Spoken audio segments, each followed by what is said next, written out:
hippie-ish chick stuck in middle suburbia, here to help you navigate your higher spiritual life in a consumer-driven world. Join me for discussions on practical applications of holistic ideals.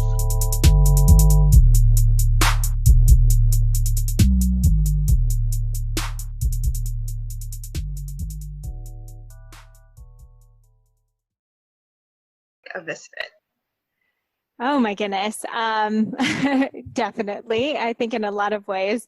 And even just personally, I've always been like more of the observer and the shy one. I grew up like super shy. So I always felt like, do I belong here? And imposter syndrome and all these things. And I can even say that, speaking into my journey, even through Instagram and social media, I never intended to have a following. And so continuing to build a presence there always felt like a misfit and like, am I doing the right thing? And should I be talking about this and all of that? And then, leaving my job from work because again, I just didn't feel like that was going to be my space. I just didn't feel like I fit in. So 100%. And I'm honestly blessed to listen to that and understand that I'm a misfit in this scenario and in this scene, and it is just not my place. Yeah. And it's a good thing to be a misfit because I think the misfits are the ones who actually start to make the changes in the world. So when did you first see your internet just like completely explode? So Instagram really started to explode for me in terms of I was actually in grad school at the time, and I would post like my outdoor workouts and stuff that I was doing, and I would hashtag calisthenics, and I would hashtag, and tag these different pages. And then one day, one of the pages who had like 300,000 followers at the time, which 6 years ago, that was a big deal. And he reached out and he said, Yeah. hey, like we all work out in Venice. You should come down to Venice and work out with us. And I was like, oh my God, like, is he really asking me right now? This is so crazy. And so I went down to Venice and I met all the calisthenic community. And from there, because I started working out with them and I started really getting to know them, and then he asked me to compete, he started to post and promote me within the community.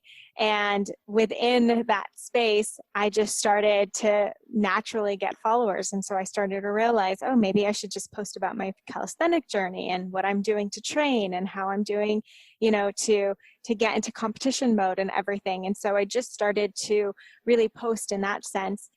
And I started to grow huge, but it really wasn't until I started educating in the body. So once I graduated physical therapy school and I took the leap of faith of posting, some things that I think could help people within the body, which again, I felt like an imposter doing. I was a new grad. It had just graduated. I felt like I had people and mentors that were following me and I didn't want to say anything stupid.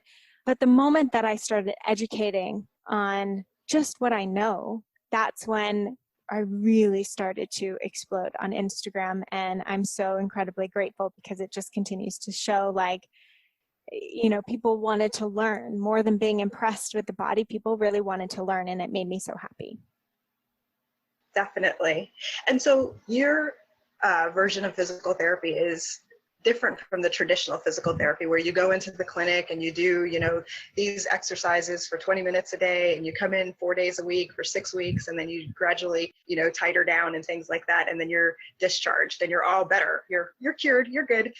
How do you differentiate your type of physical therapy from that? I think when a lot of people go to a physical therapist, they're waiting for the fix. They're expecting you're going to do something that's going to touch me, that's either going to give me the magic pill exercise or going to like fix me. And I don't teach that way. I don't treat that way. I don't believe that I am the person fixing you. I believe I'm the person guiding you to fix yourself. I'm providing tools, I'm providing feedback, I'm providing assistance for you to get to know your body. But ultimately, the way that you move into the body, the way that you choose to create new habits, to do things differently, that's up to you. I can't do that in your body. And so I really believe that my techniques are based on walking the journey with a client rather than having the client rely on me. And that is 100% how I think every clinician should really be treating a person, because that's truly the help in treating someone, in having them get back into their own body, rather than telling them that you're like the God who's going to fix them. That's not the reality of it. And so I don't do ultrasounds. I don't do electrical stimulation. Yeah, I use little tools. I use my hands. I might manipulate and adjust. I might, have tools that assist me within your body, but ultimately I have to give you the tools of what you're going to do in your body, because what I do manually will only last a short time. It is all of what you do physically that's going to truly create the change so that you don't have to come back to me.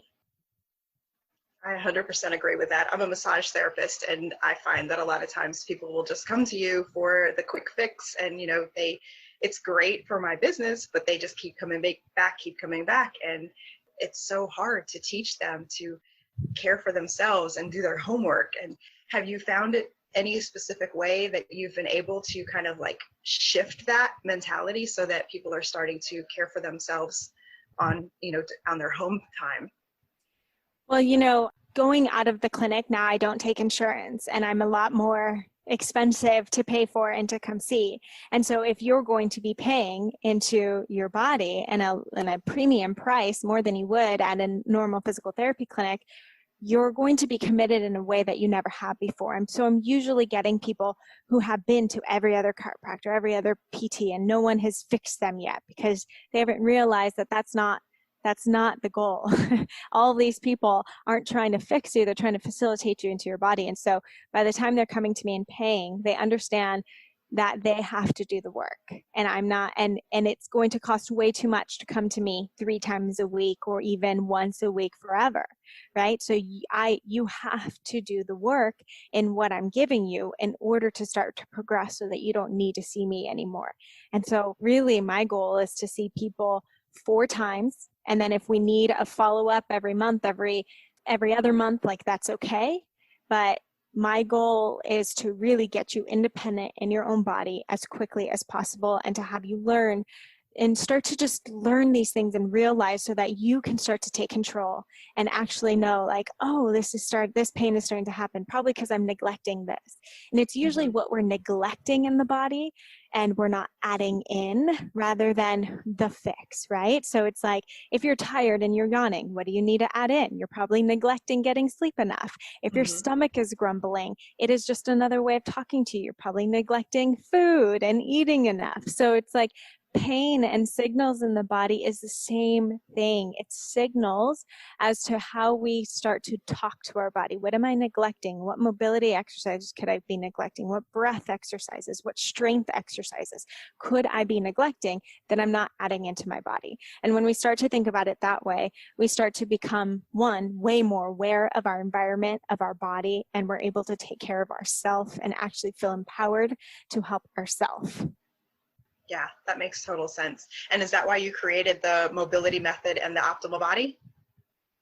Yeah, I mean, I created the mobility method. Really, that was born because I had the social media following. I had a handful of people I could see in person, but it was like, well, if someone even sees my post, what if it's not what they need for their body? What if, and who's even seeing my posts? Because algorithms are changing, and sometimes my posts only get seen by new people. And so how could I really cultivate creating something for someone, if they cannot come and see me, that they can utilize and learn within their own body that would really support them? And so that's where the mobility method was born. It was born in a place of self-assess yourself, really get to know your own body and choose the tools you need, not just what you see on Instagram, not just what you Google, not just what you think, but you can actually have the tools in your hands, create your own program when you really get to know your body. And so that's where the mobility method was born. And then the optimal body was just like, okay, well, you have the tools and mobility, you have the way to self-assess and really get to know your body. The optimal body is more for people who they don't want to self-assess. They don't have time to like really go through the entire body. So, but they want to strengthen, they want to improve mobility. They want to understand what this whole core thing is about. And so I really break down all these 3 basic points that you would get from a typical physical therapist and put them in a program for you to pick and choose and continue to learn and increase the awareness of your body as you move, as you do something. And that's the most important. We sit here and we want to know the one answer, right? But it's not. You have to move it within your body in order to start to grow and change and shift. That's really where, I'm trying to get people back into. And I think you being a massage therapist and people coming to see you more often than they would see a therapist or a physical therapist or a chiropractor is not a bad thing. Because at the end of the day, too, people need touch. People need, that stimulation. People need tools to help them down regulate their system. And as a massage therapist, we all need that. And so you're highly needed and highly valuable. I just don't think that people need to be going to see a chiropractor or a physical therapist 3 times a week. I don't think that's necessary, because then you're really relying on this fix rather than just on a down regulation so you can actually feel your body again. A massage is just a down regulation, right? So you can start to I can feel things again. I can move, I can breathe, I can open up my spine. It gives you the freedom to be able to do that. So I don't think it's bad. I think utilizing tools to be able to get into this parasympathetic, this rest, relax, digest. That's what we need in this world, especially right now in this time of stress, anxiety, and uncertainty. Most definitely. Most definitely. And I love when I have the clients who actually get it and, they say, oh, okay, so I figured out my own pattern. And I'm like, yes, that's great. And they say, okay, it's 5 weeks I can go between massages before I start to feel that pain between my shoulders because I'm at a desk job all day, or before, my elbow starts hurting because I'm playing tennis, or my knee from running. And I'm like, that's so great that you've actually, gotten in touch with your own body and you figured out your own pattern, as opposed to, letting it go too long, or, coming in too often, and you're actually paying attention and listening. And so that kind of leads me into another thing that I wanted to talk to you about is listening to your body and listening to your intuition. And I know that I'm trying to figure out the best way to get the idea across, but I feel like women especially, once we hit, our 40s, we start to feel like this wanderlust feeling type of thing, or there's something missing. And I think it's because we've ignored our intuition for so long, and then it starts manifesting itself into autoimmune disorders and, depression, which really isn't depression, but that's just the easiest thing for them to slap onto us. How do you feel about that? And how does that correlate in with paying attention to your body and movement and, what you do? It's everything. And I would agree. I relate so much more to women who come and see me than men. And maybe that's because emotionally I just don't connect with them as well. And I don't know how to really tap into that. But for women, oh man. And I think especially because even in this new time of women empowerment, and we're so strong, right? We're so amazing. But with that comes the pressure to also take on everything. So we have to take on, a job. We have to take on the household stuff as well. We're still required or thought of to be the one who's taking care of the house and cooking and taking care of the kids and making sure your husband's happy and working and being a badass in the workspace, and so when pain happens, it's automatically into this sympathetic shift of, oh my God, why is pain here? I don't have time for pain. Why is this happening? Da, da, da. And you can see, even when I'm saying that, that's a very stressed state to be in. I don't have time for this. Why is this happening? This is bad. Da, da, da, da. And we start to ramp even more into this sympathetic. And that sympathetic is that fight, flight, freeze. If you think of someone scaring you and you go, and you take a deep breath and a deep inhale in, and everything gets tight in your body. That is your sympathetic. And so you're only ramping it on even more the moment that you start to say how bad pain is. You don't have time for pain. Why is this here? It shouldn't be here. All we're doing is we're restricting. And you're telling your body that it needs to be on guard, that it needs to be tight because there's danger around. Your body doesn't know whether a bear is chasing you or you're just super stressed. So they both respond the same in the body. And so when we get into this, like, oh my God, I need to do this, and I have to take care of the kids, and I have to go to work, and I have to, and I now have this pain happening, and it just amplifies. And even if you don't think that I'm going around speaking like this, and I'm not, I'm not feeling frantic in my life, your body still might be responding to that because you're just always running at this high state. And so when we put that on as well, that tension, that pressure, think about that as tension building even around the nerves, and the nerves kind of create inflammation and stop moving as well. And so if the nerves create inflammation and stop moving as well, we increase our sensitivity to pain. And that is that feedback mechanism to the brain telling you, oh my God, more pain, more pain, more pain. And the more we freak out about it, the more our body responds in guarding and getting tight. And so that's where it's like, my women that I coach into primarily is compassion. The first place that we need to start for ourselves and for our body and for pain is compassion. You are not bad. You are another signal just talking to me. Thank you for alerting me. If I didn't have pain in the body happening, then that means something bad can happen down the road. Then that means that I don't know when suddenly I do throw out my back because I didn't listen to the signals before that was like little pings, little aches.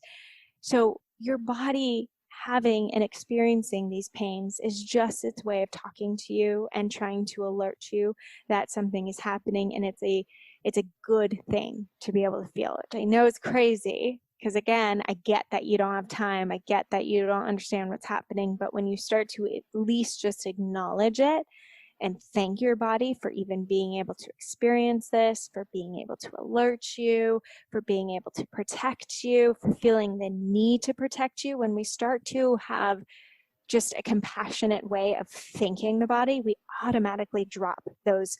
We turn off that on switch. That on switch is a sympathetic. And if we want to downregulate, then we actually have to turn it off by increasing our practices of how we respond in other ways. And that's mindfulness, that's thanking the body, that's gratitude. I mean, we know this in practice, but it also relates to our body. And it is so incredibly important, especially when we're talking about pain. And that's why I like to start with breath work, especially when we're talking about pain. And I have so many women who all of a sudden start crying, 5 years of back pain suddenly gone, not even understanding what's happening in their body. And it's like, because we actually got you to slow down and decrease that stress around the body. And when we do that, that is that magic pill. That's that magic fix. And all it has to be is as easy as slowing down, listening to your breath, getting out of your head, and allowing your muscles, your tension, and everything to relax so it doesn't have that stressed out state.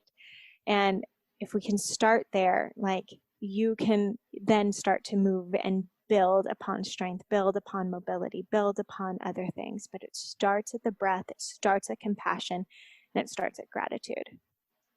So do you feel like, women just constantly trying to overload their plates can result in like autoimmune disorders and, chronic fatigue and fibromyalgia and things like that?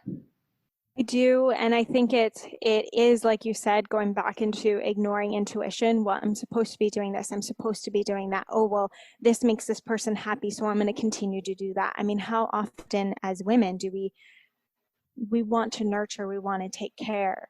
And so if it's going to make someone else happy, or if it's going to make someone else feel good, then I'm going to keep doing that, even though I don't feel right about it, even though I don't know if that's really what I want to be doing. And we start to ignore this intuition of, this doesn't feel good, this doesn't feel right. We start to say, oh, but maybe I'm supposed to do that, or maybe I'm supposed to show up this way.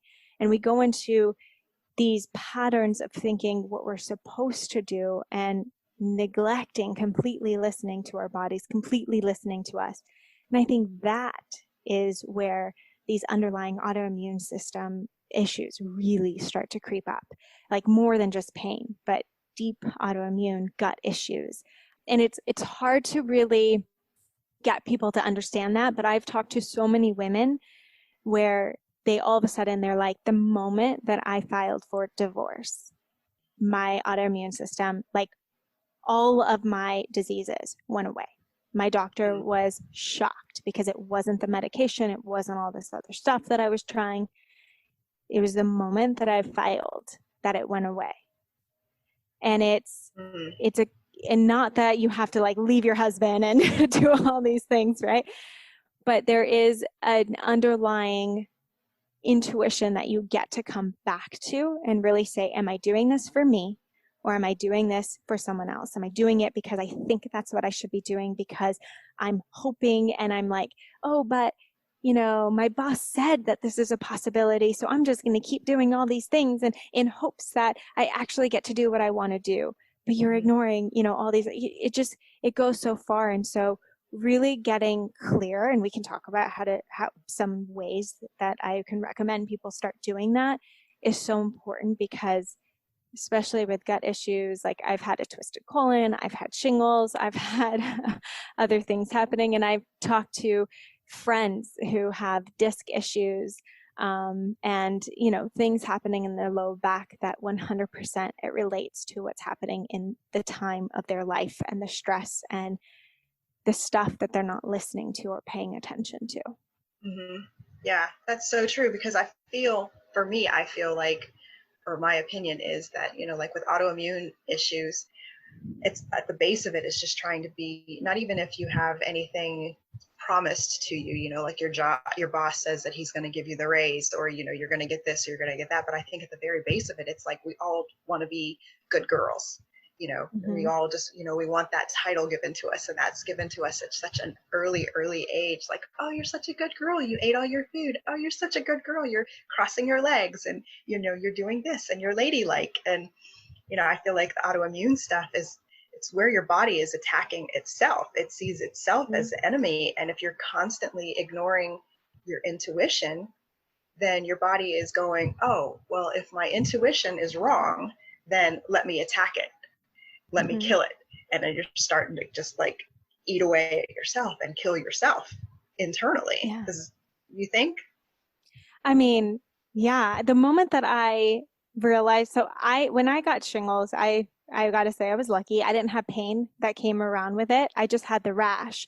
And so I was rubbing cortisol cream on it because I was like, oh, it must be a heat rash from working out or something, you know? And it wasn't going away. And so it wasn't until a month later that I finally went to see a dermatologist, and she was like, oh, shingles. And I'm like, oh my gosh, like I knew I was stressed. I didn't know I was this stressed. And I remember, so at the time I was in a relationship that I was trying to figure out and trying to like make work and force it to be, rather than listening to my intuition. And we were also going to therapy. And at the time, the therapist kept telling me, you're strong, read the Bible, which wasn't even something that related to me. And just kept telling me I'm strong. And I didn't feel heard. I didn't even feel seen. And so by the time that I got the shingles, I was almost relieved, because I got to tell her, I feel like there's a little girl inside of me that's screaming to get out and screaming to be heard. And she's not feeling heard.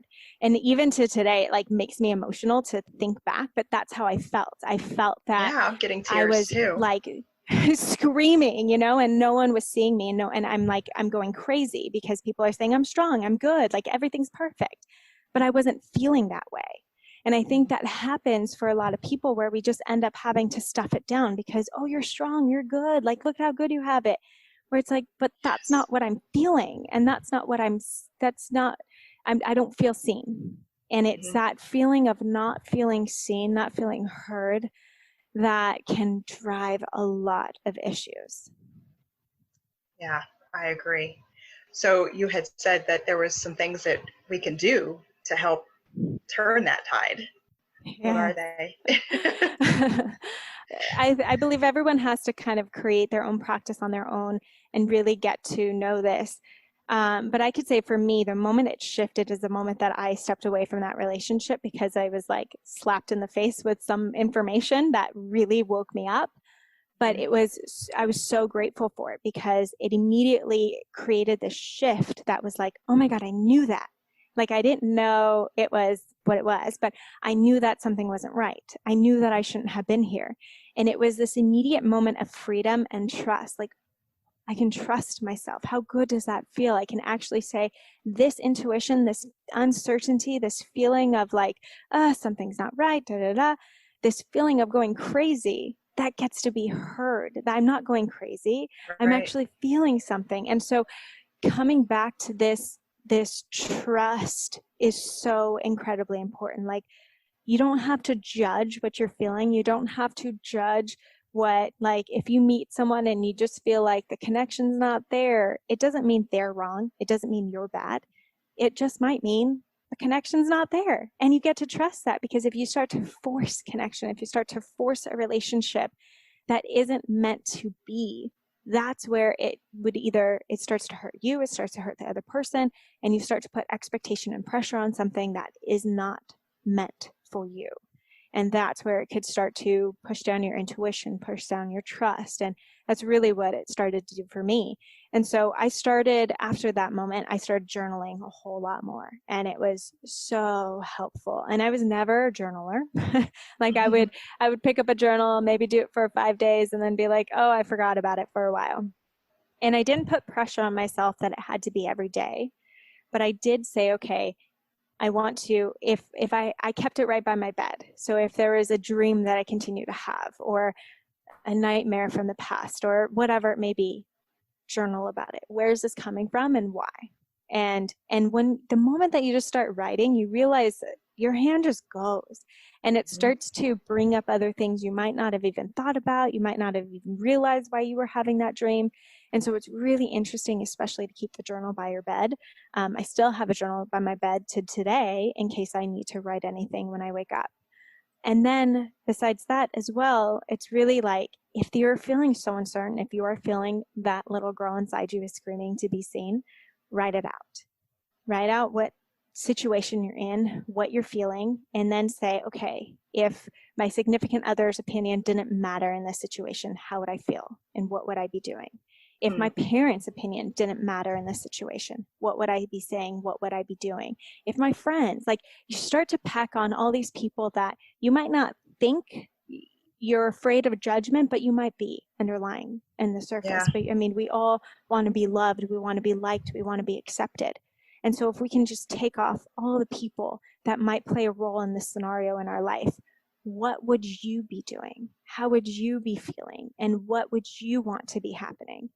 And then being able to sit with that, but also being able to talk about it. So hopefully it's your significant other that you could talk to, right? But if it's not, it's a friend. And then I would still say, well, why can't you talk to a significant other? You should, if you have one, you should be able to talk to them about, even without the fear of like what they might think. And it might be scary, but really coming back to, what is the underlying thing? What am I really feeling? Who am I truly in this situation? And I think when we get down to the bottom, to the base, to the layers, underneath all those layers, that's where we can really start to unpack our intuition. And let me tell you, when you free your intuition, like, I literally felt like a psychic after. I would be like calling shots of like, oh my God, I knew he was talking to his ex. Oh my God, I knew this was happening. And all of a sudden I'm like, how is this happening? Am I psychic now? Do I need a 900 line? It's fun. It's free. And that's where your body will really start to respond. You won't have these autoimmune, because it's literally freedom in the body when you start to trust yourself and just not judge it, just be in total acceptance. Yeah, that's so true. I love that. And you need to do it like soon before it actually does turn into an actual autoimmune disorder, because I think so many of us women are just like, oh yeah, I'll just take the antidepressants, or oh yeah, I'll just ignore it, and when the kids move out or when this happens, I'll just figure it out then. And by then it could be too late. Now you've got lupus, now you've got RA, now you've got to deal with this type of thing. So yeah, and it feels so selfish, because we're so expected to carry the load for everyone. And I think that's the resistance in it, is that selfish factor. But it's not selfish. It's really not. It's selfless, because the more that you can step into the authentic person that you are, the more that your little girl's going to see that. Your little boy is going to understand what an empowered and strong woman looks like. The more that you're going to be able to play with your kids, because you're not going to be bogged down with, or go on vacation with your family and significant other, or whoever it may be, and be able to show up for work because you're not bogged down by these other things. And so the more that you start to really address this, start to implement the practices that you need to get to know you, and to really make sure that you're grounding in that, and you're secure in that, and you're confident in that. Like, confident in that, I think, is such a beautiful way to be. And it took me a long time to get to where I am now. Like, I would never have been able to speak on a podcast so freely or anything. Again, I grew up super shy. I would hide behind my mom's legs. Like, I was always the person who's like, I'm just in the back and watching. And I would have people even say, like, oh, I thought you were really mean because you didn't say anything. And I'm like, oh, no, I just was so scared to come up to you. So really, like, breaking down these walls and these barriers of what we think of ourselves, and how we can start to shift and just really come back to us, is going to be the most important that we can do. Mm-hmm. When you came into yourself and discovered your voice, was it after the relationship ended, or was it prior to that, like when you were in grad school and it just kind of like gradually got more and more loud? Yeah, so it was in the relationship, because I felt so much resistance, that I felt like, okay, what else can I do for myself? How can I grow? How can I understand him more? How could I do this? And so I started taking these emotional intelligence courses. I started to say, okay, how can I work on myself? How can I do all these things? And I think that's also why I got shingles, is because I was starting to do so much work on myself that I was like, I don't understand. I'm standing here tall and confident now. I know myself, I know my self-worth, and yet nothing's shifting. So why isn't it shifting? And so that's when it really started to wake up for me in that last year, that I'm doing all these things, and yet it's not shifting what I hoped it would shift. It's not creating this, going into this life of marriage and all these things that I thought would happen. So why? And that's when I started to feel like I'm here and I don't understand, and I'm feeling crazy, and I'm feeling pushed down, and I'm feeling all these things. And that's why I got shingles. And I'm grateful that I did all that work before, because the moment that I stepped out of that relationship, I had that sense of freedom. And I think what happens in a lot of people is that when betrayal or, lies or anything happens, it's suddenly, what's wrong with me? And why am I not good enough? And I didn't have that, luckily. I didn't even have the, oh my God, everyone cheats and I'm never going to find a good person, because I thought, hey, if I could be this loyal person, if I'm hardworking, if I'm this, I know I can find this in a mirror. So it also doesn't mean that everyone's bad. So I do believe, because I did so much work before, that I came out of it in such a healthier place. And so whether you're in a relationship or not in a relationship, or whatever it may be, do work on yourself, whether that's starting by listening to podcasts and reading books. I think going to a personal development program of sorts is so beneficial, and that's what I did. They might sound woo-woo, they might sound cultish, but no, not at all. Do it for a few months, a couple weekends. Like, I promise you, you're going to start to, it's just awareness. That's all it is. Nothing's perfect. Everything's made by humans, right? So don't judge it. Just know that it's about increasing our awareness. And when we increase our awareness of our space, of ourselves, of how we're presenting ourselves, of how we're being seen, of how we're using our voice, and we increase that awareness, then we're just able to not only support ourselves, but support people around us so much more. That's so awesome. I love that. So you recommend starting with the journal. And then what do you think your next step would be? The breath work? Oh yeah, I love breath work. I think that is a huge important piece, and it doesn't have to be very complicated. There's so many different forms of breath work, and whatever works for you, that's great. But even just becoming more aware of the breath is step one. Even just starting to increase your, like, oh yeah, I breathe. I take inhales, I take exhales, and just starting to increase that awareness of how we're doing that automatically starts to shift us from this cognitive place in our brain back into our body. And so that's already right there a mindfulness technique, without thinking that you have to be in this seated position meditating, right? Yeah. So when it comes to the breath, rather than just thinking about belly breathing, I like to think about low rib cage expanding, because that's really where the diaphragm rests underneath that low rib cage. And so when we can think of that low rib cage expanding side to side, it's also going to go front to back, and it's going to allow that belly to relax. What we don't want is we don't want the shoulders elevating and lifting and everything in the rib cage becoming really constricted, because then we don't have as much space for that diaphragm to fully lift. And so it does drive me a little nuts when the first thing that everyone says, oh, to relax is take a deep inhale, and we'll rise our chest up, shoulders up to the ears, and only think of the inhale. But like I said earlier, that inhale, that sharp inhale, is that sympathetic. That is that tightness. So rather than focusing on an inhale, which is okay to still do like a slow, deep inhale through the nose, like it's still wonderful, but that's where we want to expand from the rib cage more. So I like to take the hands, place them on the low rib cage, give that low rib cage a little bit of a squeeze just so you get feedback into the body. And then it knows where to expand into when you take a breath in. And then when you take a breath out, that's that going to get a massage. All of a sudden, everything melts away, right? And you think of a more relaxed exhale state. So that's really where we want to start focusing on more. That long exhale is actually your switch to turn off that sympathetic. So it's not that it's even turning on that parasympathetic, but it's at least turning off that stress state. So if anything, if we just start to expand the exhales longer than the inhales, and use the inhales to expand on that rib cage and take your brain into, what is my rib cage doing? And is it expanding? And do I expand more on one side more than the other? Can I even move my rib cage to the side? Am I only belly breathing? When we start to drop our attention into our body and start to realize what we're doing, again, we become more into a meditative state because we're not thinking of the to-do list. We're not thinking of the stressors and all the things. We're coming back into the body.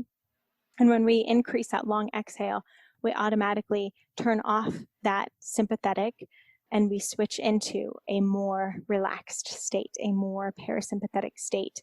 And so for clients, I even have them start at least 5 to 10 minutes before you go to bed. And you're going to notice you're going to fall asleep much more, but then start to actually use this in times of stress. So if your boss is mad at you or you have a deadline, can I place my hands around my rib cage and start to relax? If you're stuck in traffic, if your kid is screaming, like do it in times of stress, because you're going to realize how much it's going to snap you back the other way. When we start to adapt this more and more, we really start to realize that we have control over our bodies. We have control over how we respond. Even our respiratory system is right in alignment with our emotions and in our brain, in our amygdala. So the way that we use our breath will help us in the way that we respond to emotionally. And so even that is why it's so incredibly important to start to utilize the breath so that we respond from a calmer place and not react, so that we, are able to really have better relationships and better space and just show up more and not have so many panic attacks, anxiety attacks. We have control over this if we learn how to shift our state using our breath. And one of the main things is getting your vision out of this little narrow view on a screen. And if you're feeling panicked, if you're feeling anxiety, look out, expand your view like you're looking at a sunset. That panoramic view is automatically going to turn off that sympathetic state. Focus on long exhales, focus on what that rib cage is doing, and that alone can start to really shift that stress, get you back into calm thinking, get you back into what am I really feeling, what do I really believe in this situation, and get you out of your head, out of what everyone else thinks and the fear and the anxiety. Does your mobility method cover the breath work? So I have 2 breath classes in there, really going over what diaphragmatic breathing is, and then going over different techniques that you can use in order to start to open up that rib cage, because we have a lot of restrictions under that rib cage in the front of the belly that we don't realize. And most people are going to see a massage therapist just to rub out their back. But I'm like, we need the front too. Yeah, and I exactly. usually will go to the massage therapist and be like, can you open up this and do my belly? And they're like, I don't do that. Oh my gosh. Please. Oh yes, I you know. definitely have to. Exactly. Yeah. And so that's where it's like, that's where getting people back into like, this space is so foreign and so new to actually lay on the belly to use towels or gorgeous balls or tools right into the belly and the rib cage, and start to melt and relax and open up that space so that we can actually breathe and align the spine in a more natural way rather than forcing it. Like, again, drop the force, just get back into the flow. That's Right. I think, this whole conversation, you know? Yeah, definitely. And so the mobility method also covers flow work. Yeah, definitely. I mean, it's work in the mobility method, because you gotta, once you go into and find your restrictions, then you choose the exercises that are best for your body. And so I like to say it's a lifetime program, because you're not going to get through it in a couple weeks. Like, it's just Right. not, It's it's not not the P90X. intention. Exactly. You're going to pick a couple exercises. You're going to do one in the morning. You're going to do one when you're at work, and you do one before you go to bed. And just being able to sprinkle in 2 minutes of exercise at a time, that is going to be the key for your body. It's that consistent little consistency, like brushing your teeth. You don't brush your teeth for an hour once a week. You do it Right. every Yeah. single day. And if we could just prime the body in these little techniques, it doesn't have to be very complicated, we start to create massive change over time. Mm-hmm. And I love that it's bite-sized pieces that you can sprinkle in throughout the day, because, even a 30-minute workout for some people seems so daunting, but, if it's something that you can do just, quickly before you, get ready for work, and, right before bed, and it just, the results from it seem so, you just feel like you're smoother in your movements, and your flow better. And it's just so, I don't know, it's just nice to feel so much more free in your own body with them. So Yeah. I appreciate you creating that program. Is beautiful. Thank you. I know I value your time. How can people find you? Which I'm sure most people have heard of you anyway, but let's just go over real quick how people can find you. Definitely Instagram at DocJenFit is where I'm most active. I'm trying the TikTok thing, but not consistent with it. YouTube, I'm putting a lot more content on YouTube at DocJenFit. And me and my fiance have a new podcast, the Optimal Body Podcast, Yes. where we go over different diagnoses and really break down common symptoms, common diagnoses, common questions about the body, and make it easy for people to comprehend. That's our goal. Make you understand these things so they're not so scary. Yes, I love your podcast because, like you said, it makes it easy to understand, and you can explain it in layperson's terms. And I've even used it some in my massage practice to try and explain better, because, you come up with that technical stuff and you're like, I don't know how to explain it just on a day-to-day basis. So it's great. I love it.